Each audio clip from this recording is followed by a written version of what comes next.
Hello friends, we are beginning with Cosmic Fire webinar commentaries number 32A in the Paths of Higher Evolution Compilation, page 154.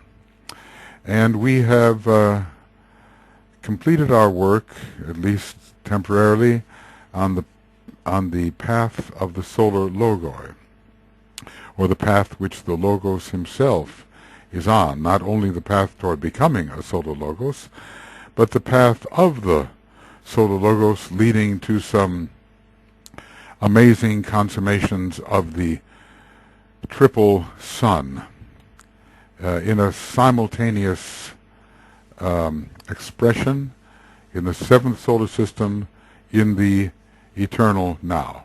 Not just a sequential solar system, but one that is simultaneously gathering all of the qualities which have been expressed through the previous not only three major solar systems, but assumingly through the previous six.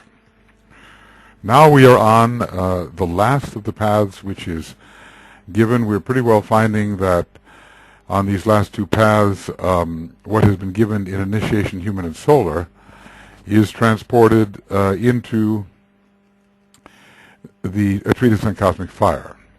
This is the path of Absolute Sonship. When it says absolute, it sounds very high, although, probably not related to the absolute per se. This sonship is a correspondence on the highest plane to that grade of discipleship we call Son of the Master. Son of the Master, or is this given in the 6 stages of discipleship? Okay. Of discipleship. Maybe not. And I think I'm going to have to 6 stages of discipleship. Okay, we'll make it this way. 6 stages. As I am recalling, we have the little chelaship, we have the chela in the light, we have accepted discipleship, we have the chela on the thread. That would be 4. We have chela within the aura, we have chela in the heart, and the blending of the lights. So is this given in the 6 stages of discipleship? I can see I have to spell that word correctly. Okay.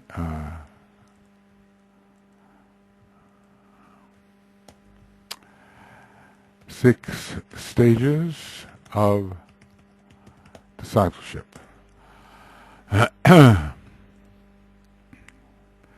Maybe this will be better, and hopefully I've spelled it correctly this time. I'm not sure. 6 stages of discipleship. Oh, I am not doing too well right now. Okay, so is this given in the 6 stages of discipleship? And I think not. Maybe no, unless we have this stage in the last or 7th stage, the blending of the lights. It is the sonship to a being higher than our logos, of whom we may not speak. Well, is this the one about whom not may be said? Or is it another whom we may not reference in this context, such as perhaps Sirius or the cosmic logos? It is the great controlling path of karma. The seventh path associated numerologically with the seventh sign,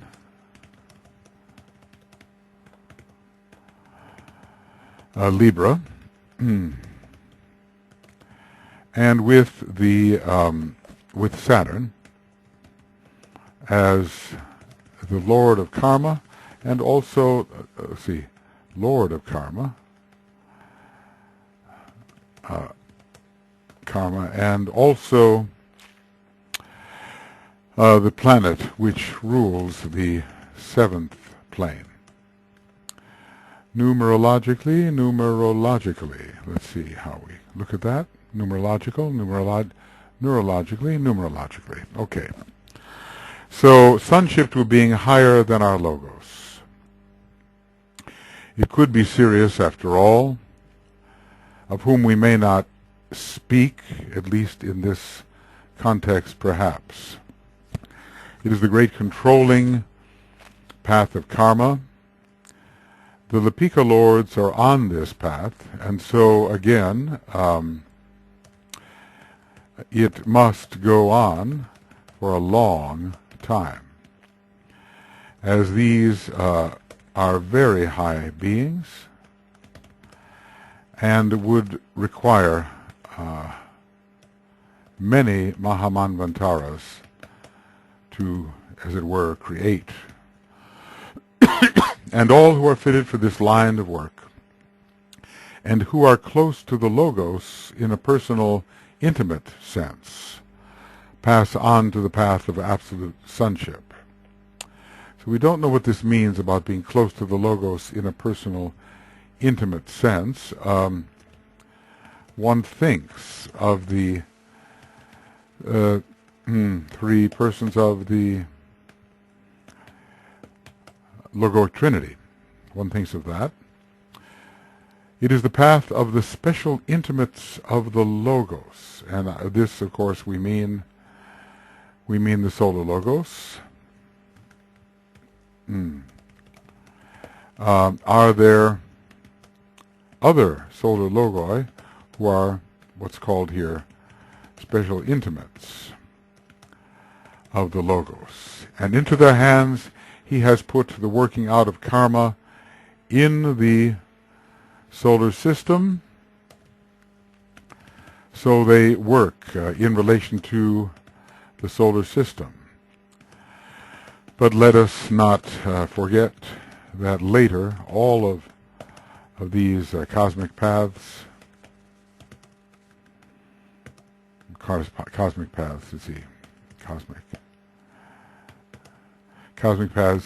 lead to different constellations within the one about whom. They know his wishes, his will, and his aim. Now one thinks of the four Maharajas,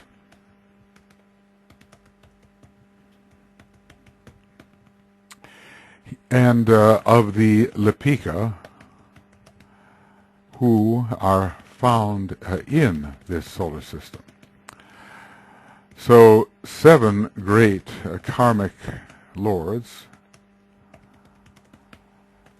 having a strong karmic effectiveness in our solar system. Higher than the planetary logoi. They know his wishes, his will, and his aim, and to them he entrusts the carrying out of his behests. This group associated with the Logos forms a special group linked to a still higher Logos, so this has to be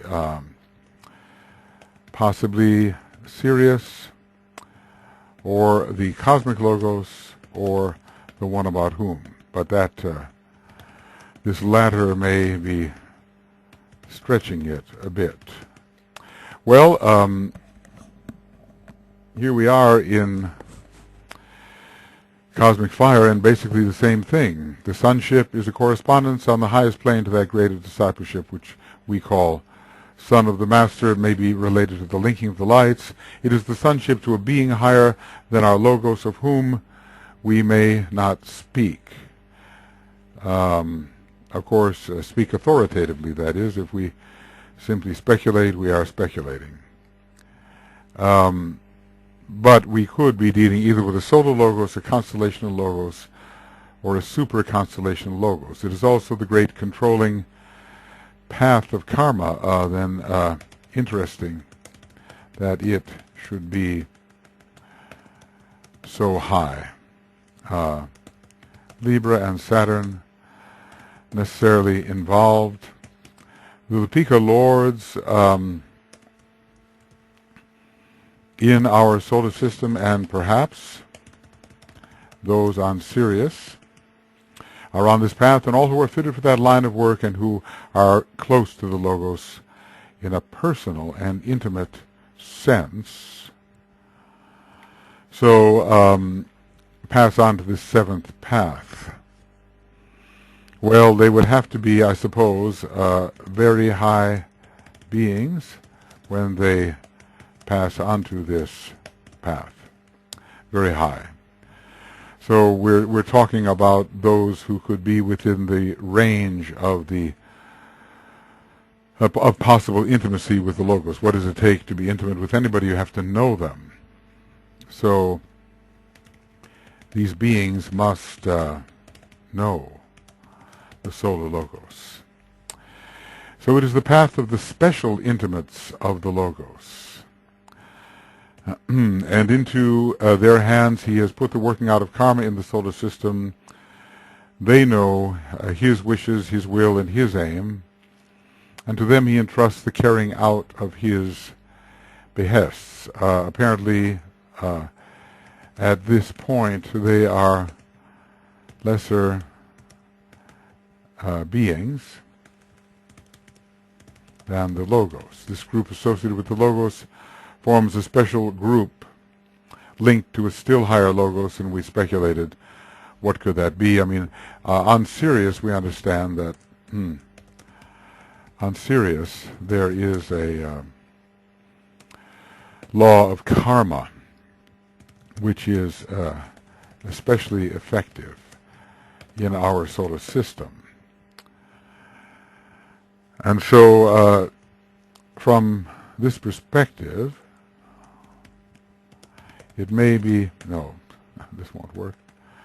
From this perspective, it may be possible for those on the path to Sirius to eventually pass onto this far greater path.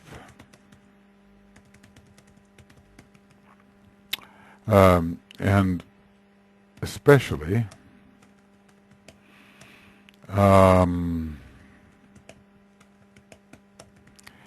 if Sirius is the greater logos of which we may not speak. These two paths enter into cosmic states of consciousness as inconceivable to man as the consciousness of the ego of a human being is to the atom of substance. This is an incredible comparison. This was not included in the other. It is unnecessary and profitless, therefore, to enlarge further upon these exalted states. And when it comes to Path 8 and Path 9, the exalted states must be even higher, I suppose. Okay. Oh my, I feel like reading it again. These two paths, so there's a summary here. The path of the solar logoi and the path of absolute sonship enter into cosmic states of consciousness as inconceivable to man as the consciousness of the ego of a human being is to an atom of substance. So, you know, the consciousness of the atom is 4 or 5 kingdoms removed from the consciousness of the ego. The consciousness of the atom, of substance, is 4 or 5 kingdom removes from the consciousness of the ego on the higher mental plane or on the cosmic etheric planes. The true ego, the true triad. The true ego is the triad. True ego is the spiritual triad, we have been told. Right.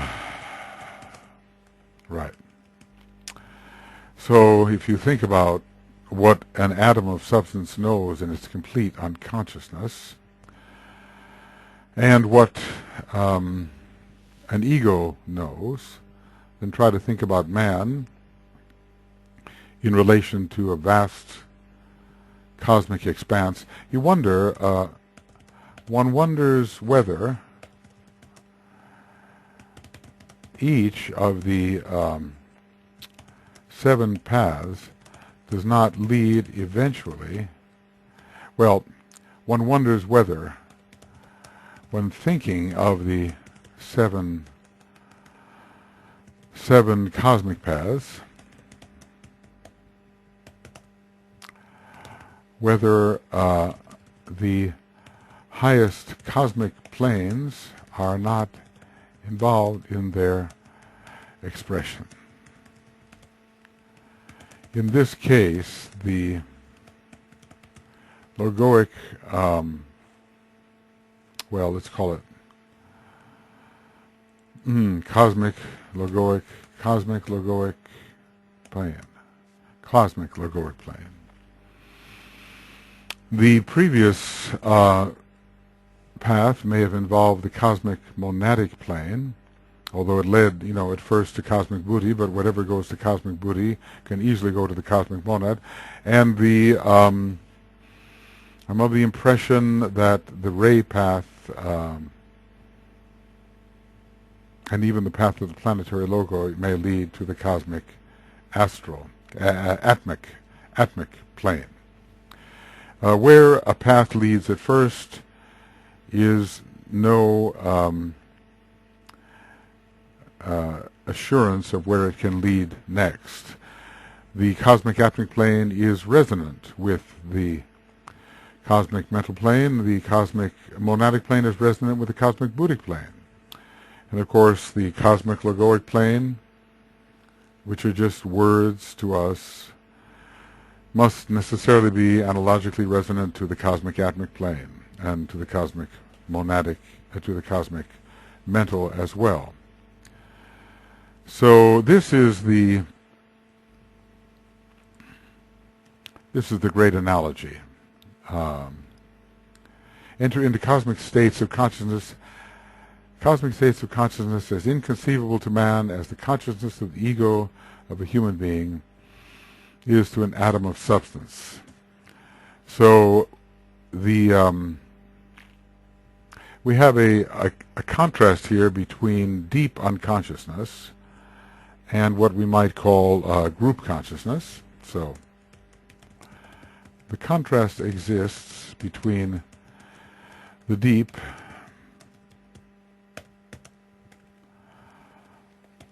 unconsciousness of the atom of substance and the group consciousness of the ego on the higher mental plane. We also have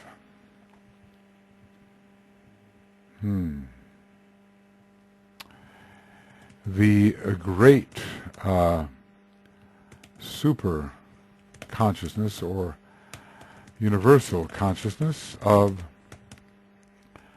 those upon the cosmic monadic plane and cosmic logoic plane. Cosmic logoic plane. Okay, well now we do come to maybe something more here, which is given in the Rays and the Initiations, page 422. As I've previously pointed out, not much can be given out concerning this mysterious path which leads into a triangle formed of 3 lines of energy of differing and greatly vibratory effectiveness. Well, let's put it like this. If connected to a triangle, then connected to a third ray. The triangle, there is a correspondence here to the atomic plane, and the, I think, cosmic atomic plane is involved in this state of consciousness being,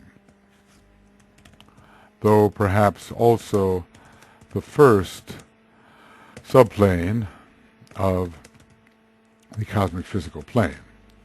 This triangle is in the nature of an open door, presenting unique and unprecedented opportunity to those who discover this path. And notice the word discover. It sounds as if some definite search has to be made. So we'll make that a little bigger and this a little smaller. As if some definite search has to be made. Just as one of the 7 paths produced ultimately relation to the Pleiades, and well, you know, it's my impression that this is the path of the solar logoi. So this path relates our system to the constellation of the Great Bear, and here it is definitely stated. In a way, I wonder if it's a great masculine path,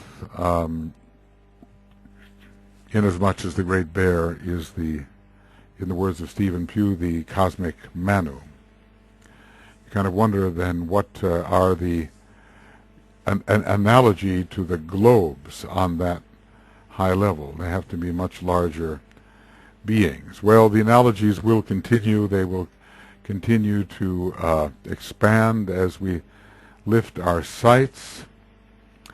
But we had this, I think, in the very last idea, that the Pleiades were the goal of those upon the path of the solar logoi. In a certain sense, the Pleiades may be the final goal for everyone, but maybe a direct goal for those on the path of the solar logoi. If I do this, we'll see what happens.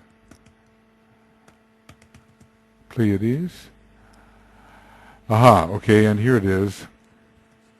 This is the one I was looking for. When we talk about the pupil of the eye, we are speaking here of the path of the solar logoi. Gradually, by dint of hard effort, certain masters have qualified themselves or are qualifying themselves to take the place of the original members of the group which formed the pupil of the eye of the solar logos, permitting of their return to a cosmic center of which our system and the greater around which our system and the greater system of Sirius revolve. We have these particular lives who are on this path, and it seems that it is the Pleiades, after all.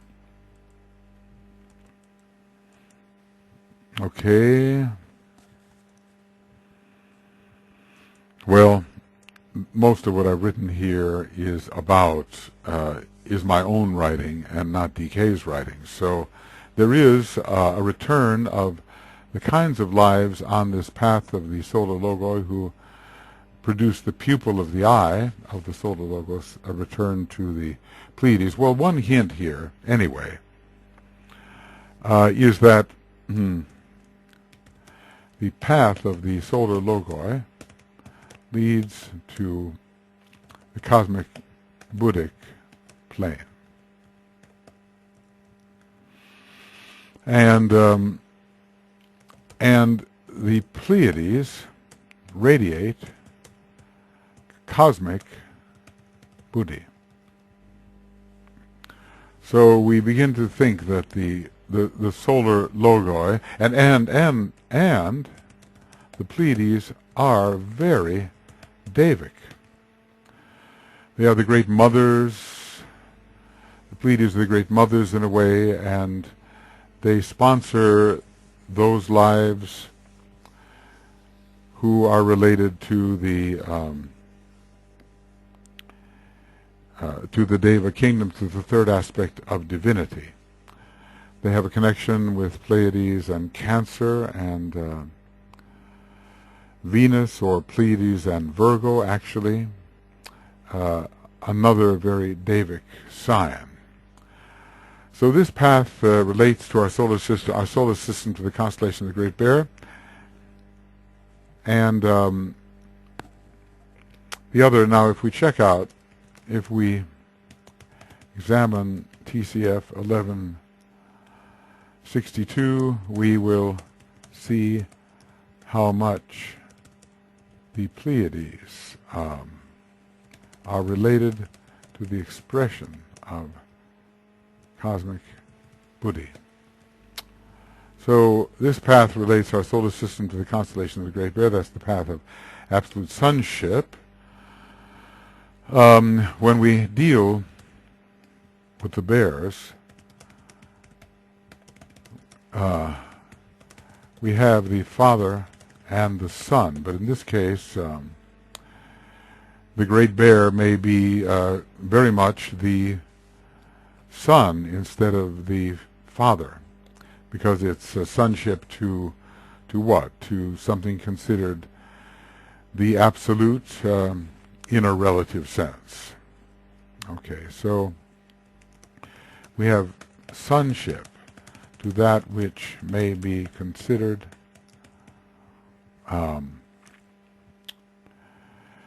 absolute in a relative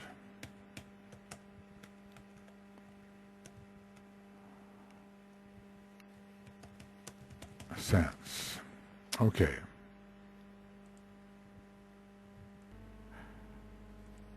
Well, I may have to do a little repeating here, because I may have left the record button off here. I hope not. This triangle is in the nature of an open door, presenting unique and unprecedented opportunity to those who discover this path. So there's something about it, even though those upon the path of magnetic work go there, but we say something about this path is not obvious. Okay. And just as one of the paths produces ultimately relationship to the Pleiades, so this path relates our solar system to the constellation of the Great Bear. So, we have to ask, are there karmic factors emanating from the Great Bear?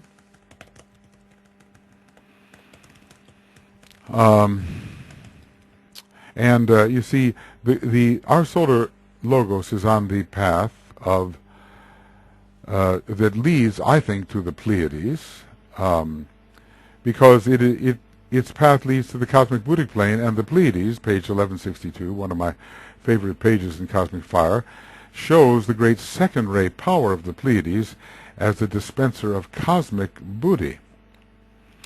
So, and I think that this path will lead to the cosmic atmic plane, although it is not stated as such, and maybe to the cosmic logoic plane. This path, path of absolute sonship, leads, I think, to the cosmic atmic plane, because the Great Bear is definitely associated with this plane, at least in my view. And I've stated how this is so at various times in these teachings.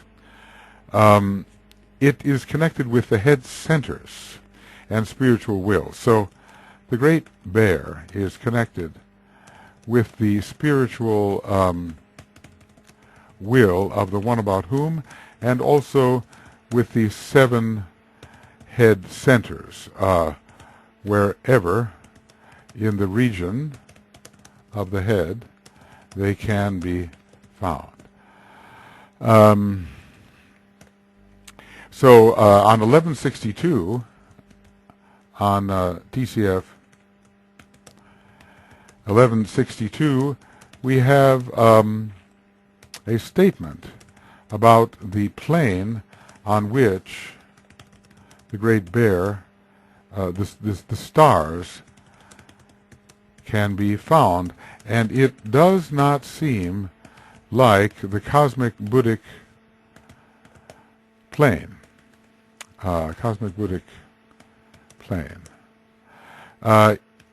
It seems like cosmic Atma. And I have, or the cosmic Atmic plane. And I'd like to be able to trace my discussion of this back a little ways, but I'm not yet, I'm not able to go there directly. Let's see if I can find that.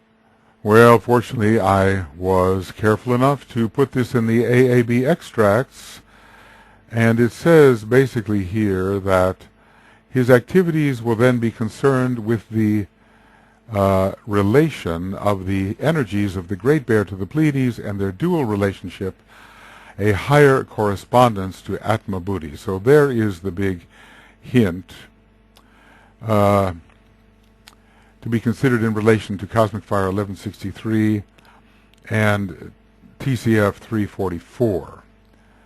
Maybe I should have said 1162, I think. This comes from the Rays and the Initiations, page 405. Okay. Now, so the Great Bear is Atmic. And if this goes to the Great Bear, well, I'll put it this way. If this path leads to the Great Bear, then it definitely leads to the cosmic Atmic plane. And later, perhaps, to the cosmic monadic plane. You have, therefore, the following triangle composed of one stream of energy emanating from the Great Bear, another stream of energy issuing from the heart of the sun or from our solar logos, and the base line consisting of the energy which comes from our 7 sacred planets. And if we were to look on Esoteric Astrology, page 460, at the archetypal triangle of circulation, we would see the Great Bear as the emanating point, the solar logos or heart of sun as the, what do they call it, evocative point? I'll check that. And the seven sacred planets as the magnetic point. So let me take a quick look here. And this will be in Esoteric Astrology, page 460. Sometimes, you just have to remember the page numbers. Emanating energy, evocative force, magnetic center. So let's call it as it is. Emanating energy, evocative force, and the seven sacred planets as the magnetic center. So this is the triangle that we would be dealing with. We have a first aspect, second aspect, and third aspect. And the Great Bear, it seems that this is the Great Bear as a whole. It seems that this is the Great Bear as a whole and not just one of the stars, although one or more of the stars is especially effective with our solar logos, and also all of them with our seven sacred planets. The potency and the effectiveness of this triangle is therefore unique and apparent. Yeah, well, it certainly is going to influence the seven spirits before the throne, is it not? And each of these spirits is becoming some kind of karmic agency. It produces relation between our system, our planets, and the universe, considered in a circumscribed sense. Because certainly the Great Bear is not the universe, but it is, at least in our local cosmos system. Okay, local cosmos system. CLS, cosmic logi, and local cosmo system. That'll be a good one, right?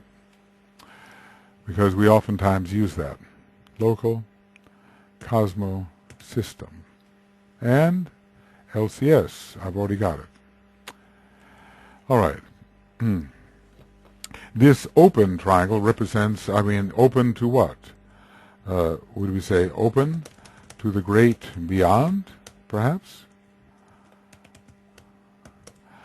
Presents opportunity to those lives who, from the other side of the triangle, to that presented to our solar system and its contents, seek to help our solar system and to bring the non-sacred planets to the point of liberation, which is their particular goal. So, from beyond this triangle, our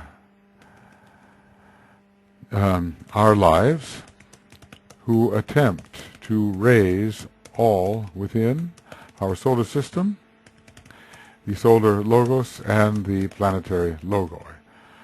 So to bring the non-sacred planets, seek to help our solar system and bring the non-sacred planets to the point of liberation, which is their particular goal.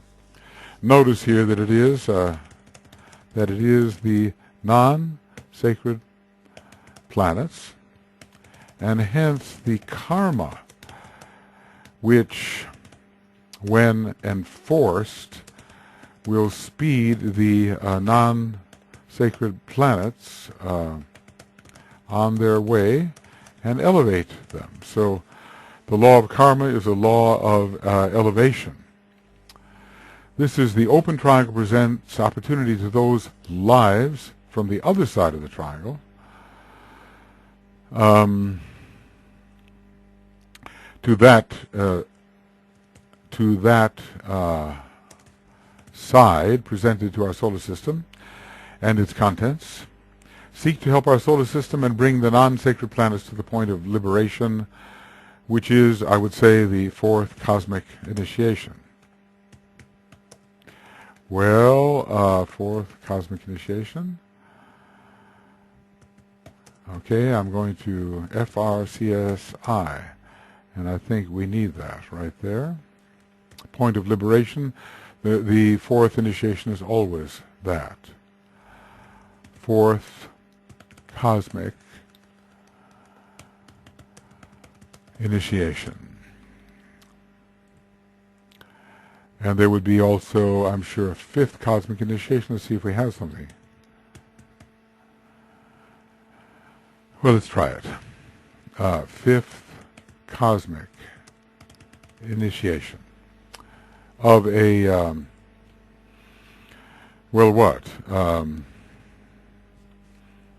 of a greater kind, I suppose.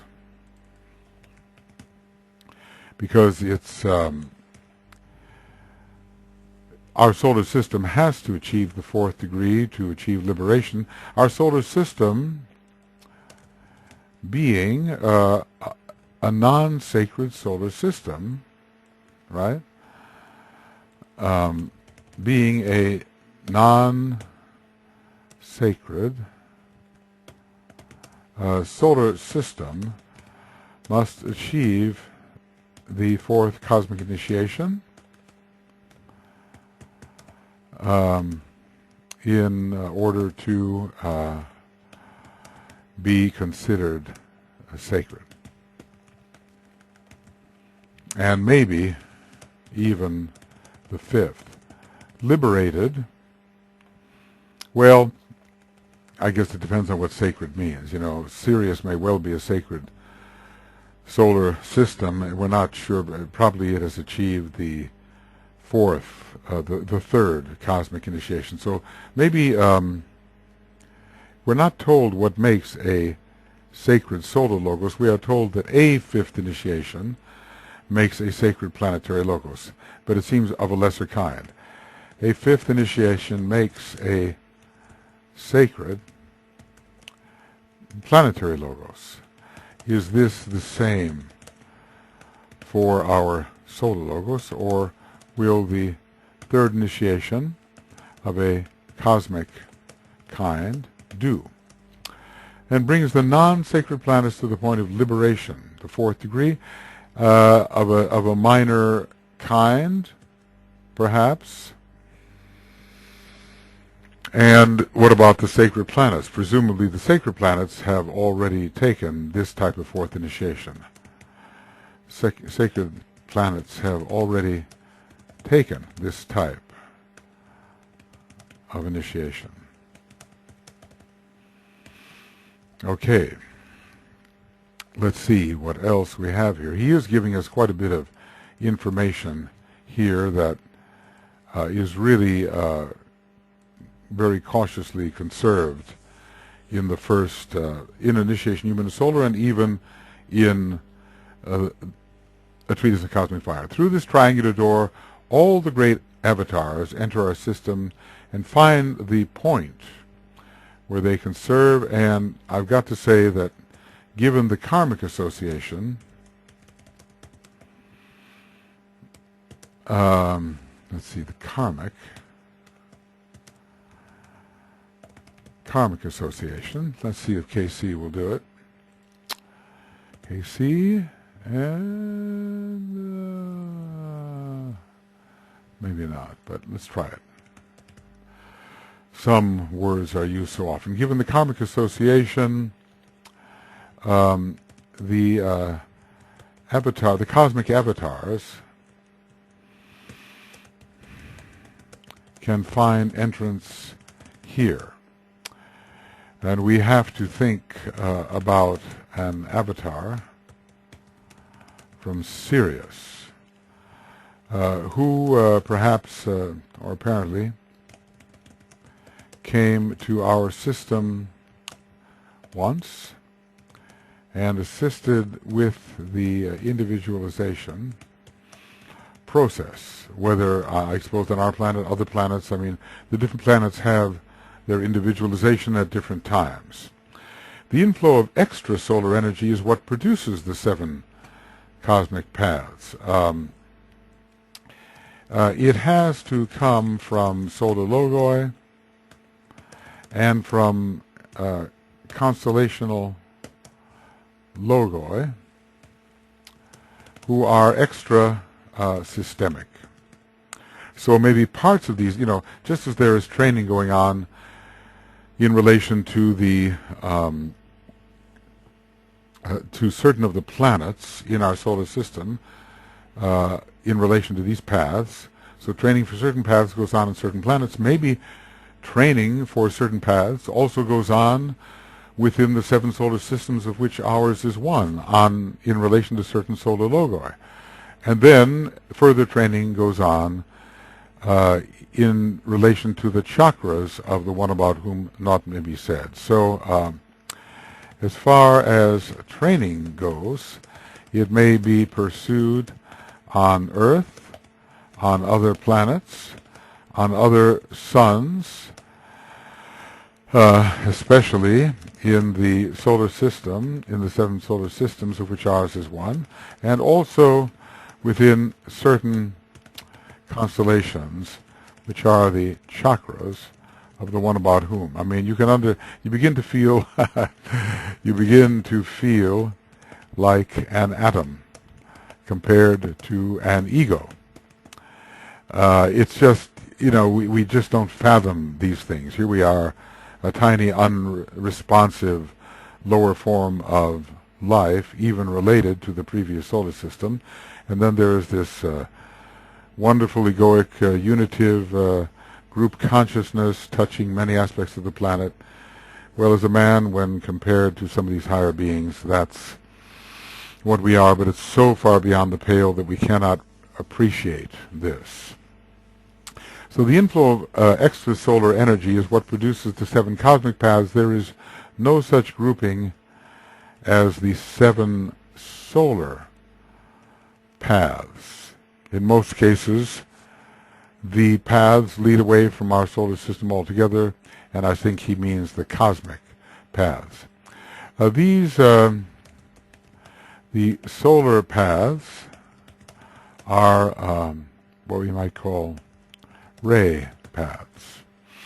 Not necessarily the ray path, but ray paths. They are paths pursued along ashramic lines. So if we're on the path of the teacher or the path of the leader or the path of the creator or the artist or the scientist, these are ray paths, and they're going on within the solar system. And sometimes he talks about that, but he's trying to show the difference here. The cosmic paths are not ray paths. I wonder if we can see, for instance, that there might be something called ray paths. Well, there are, let me put on a, is this, right, well, what does it say here? Though the 7 paths being one of the septonates are necessarily related to the 7 rays, they are not ray paths, nor are they governed by the 7 rays. Well, we're talking about the cosmic paths, and we're told that they are not ray paths. So if we're told that they are not ray paths, there must be those which are ray paths. Okay, so there must be ray paths.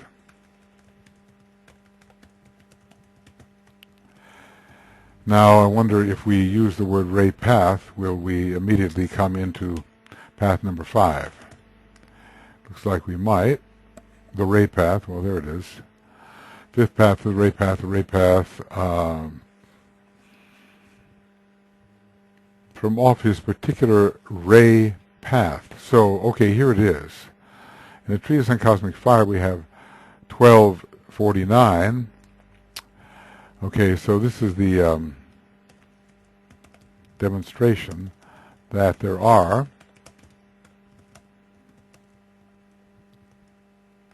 ray paths. And let's see, what page did I say this was on? 1249 of Cosmic Fire. TCF 1249.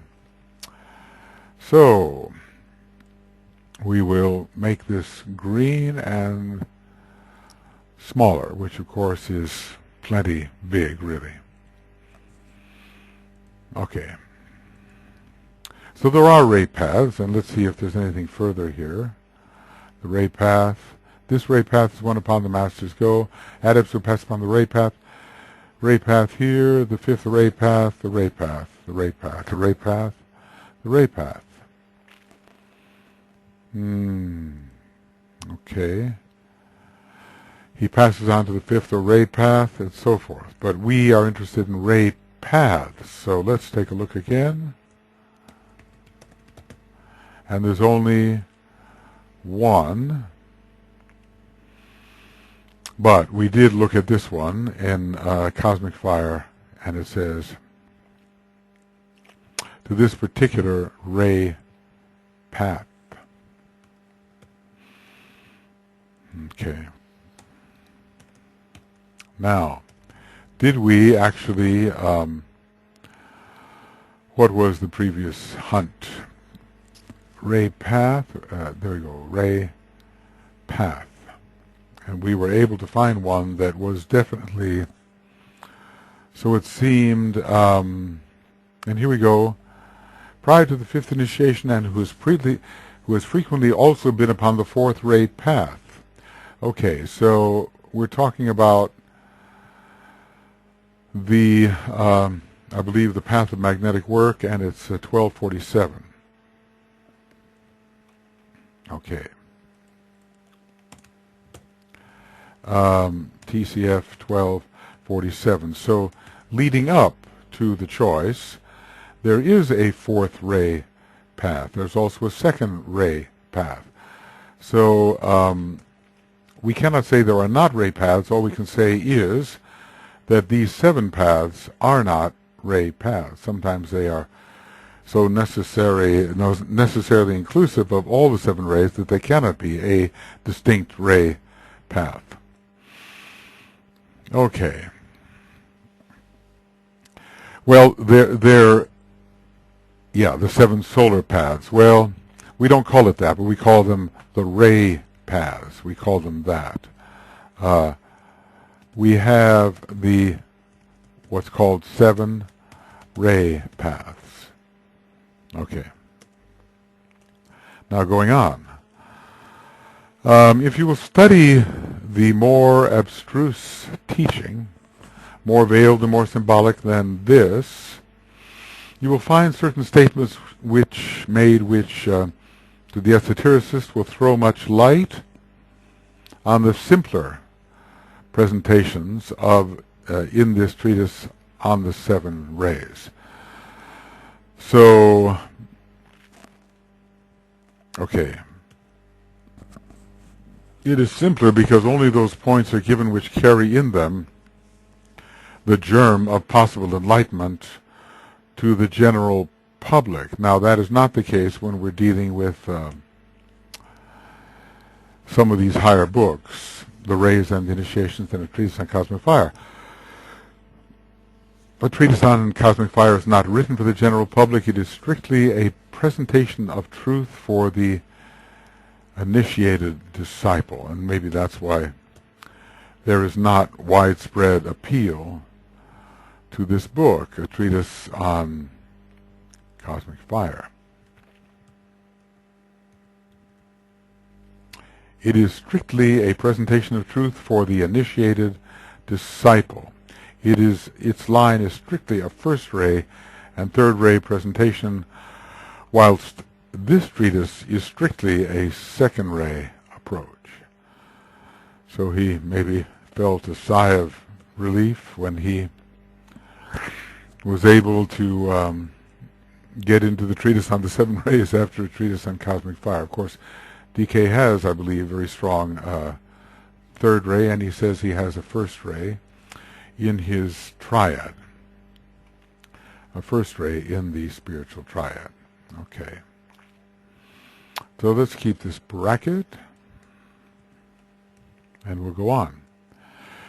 Among the changes, okay, this is a statement warranting careful thought and one that has not yet has as yet received no recognition. Well, the books on the 7 rays, the treatise on the 7 rays,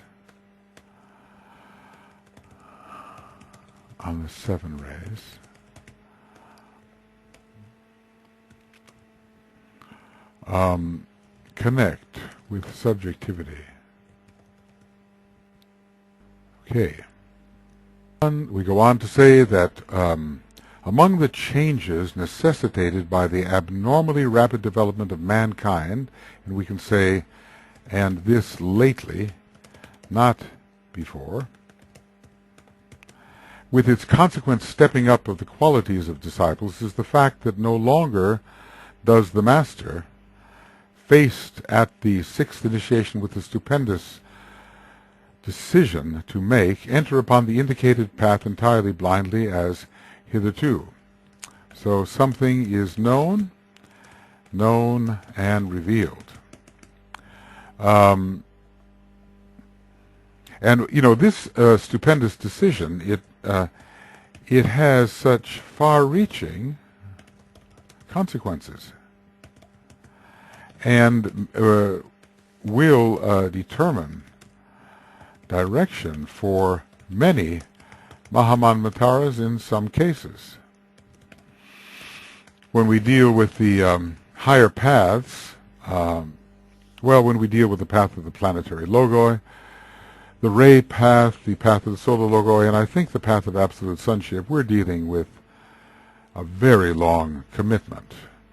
I'm not sure about the path to Sirius, but no, that's not right. Let's just say a very long commitment is involved when dealing with the higher cosmic paths. He is now given a revelation of the true united goal of the seven paths, like what lies at the end of their treading, and likewise a vision of their varying intermediate individual goals. So what are the stations along the way? Hence the name of the fifth initiation is that of the initiation of revelation. This is so important, and this revelation looks like it comes.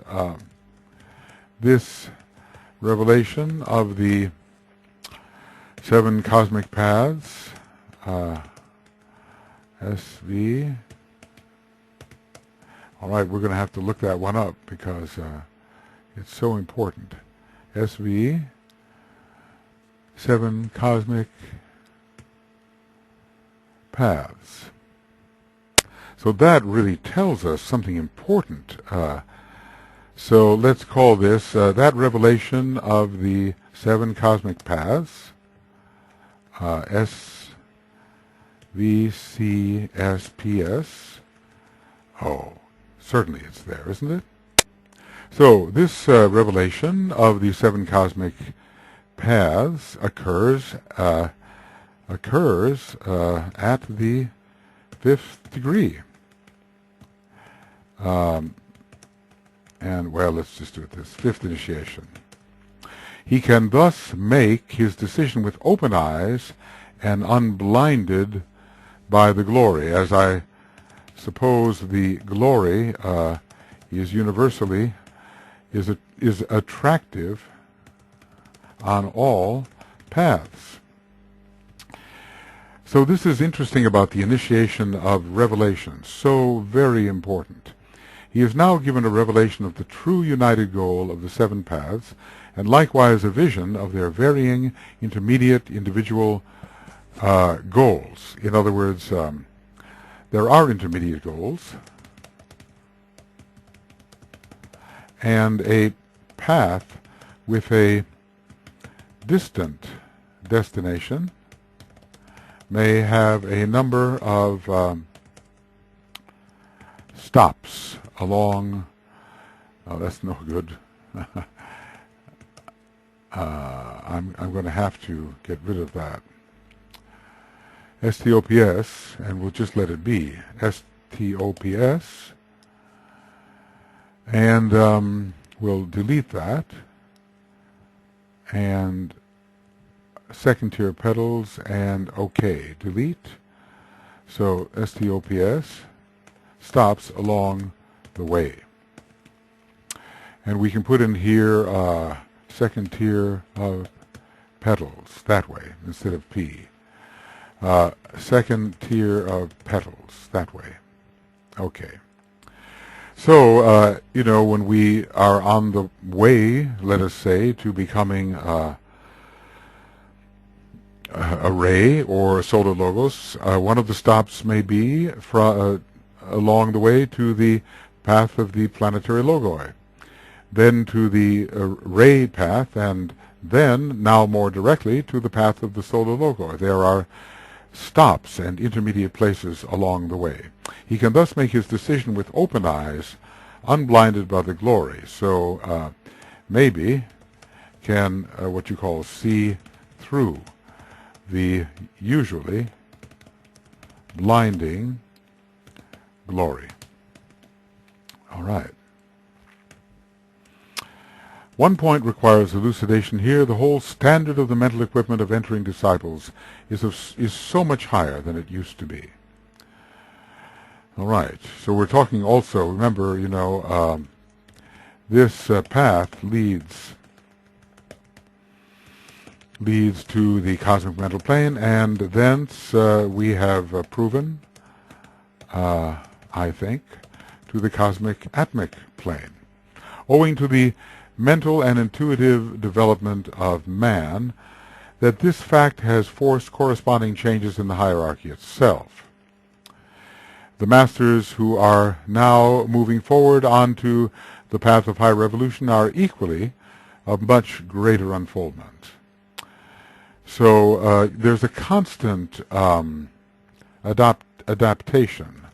There's a constant adaptation when dealing with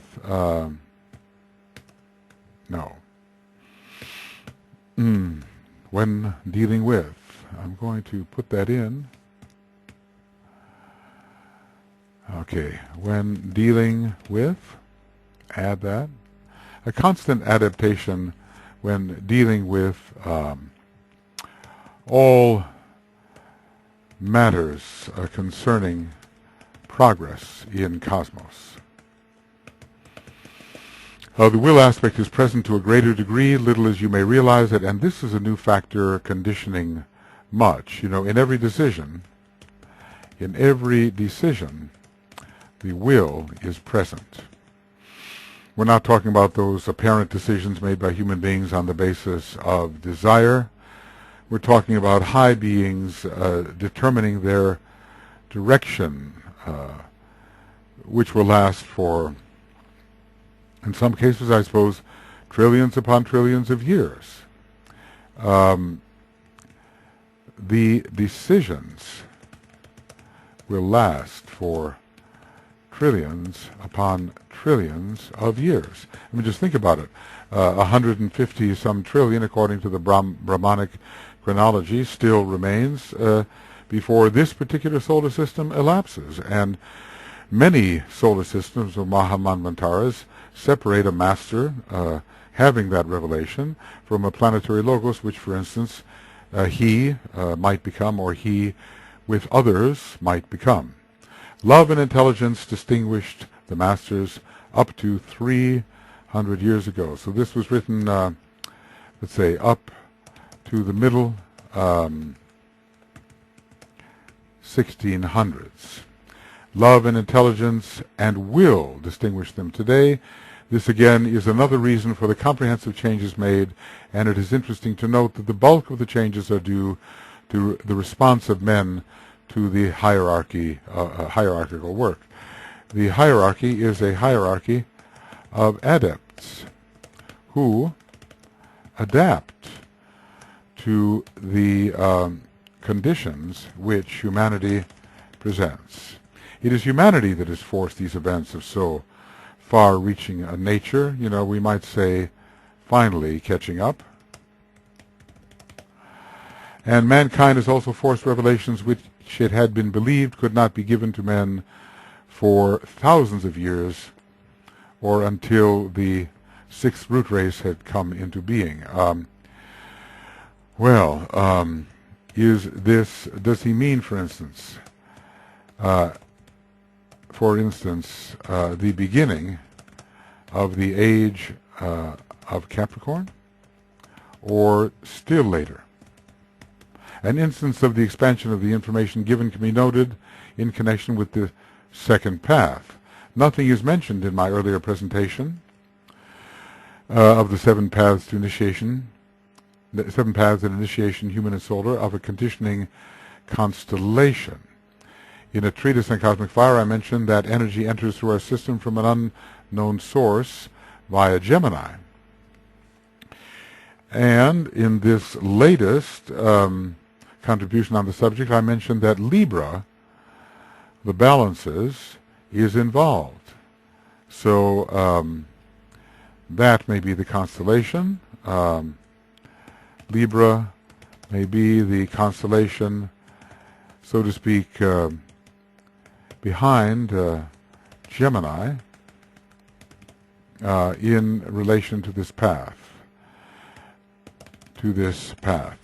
And there's so much about balancing the astral plane here in connection with Libra and bringing the warring pairs of opposites into some degree of harmony. Thus there are found on this path of magnetic work two blended influences, those of Gemini and Libra. All right, I think, friends, since I'm a little uncertain about the duration of this program, I will have to bring it to an end. So this is the end of Cosmic Fire webinar commentary number 32A. Yes. And Path of Higher Evolution Compilation, page 161. And then we'll go on with number 33, beginning of Cosmic Fire webinar commentary 33A, Path of Higher Evolution Compilation, page 161. Okay, friends, let's see. I think the timing may be just a little off, but I'll do my best with it. We'll talk to you in a little bit. Very good.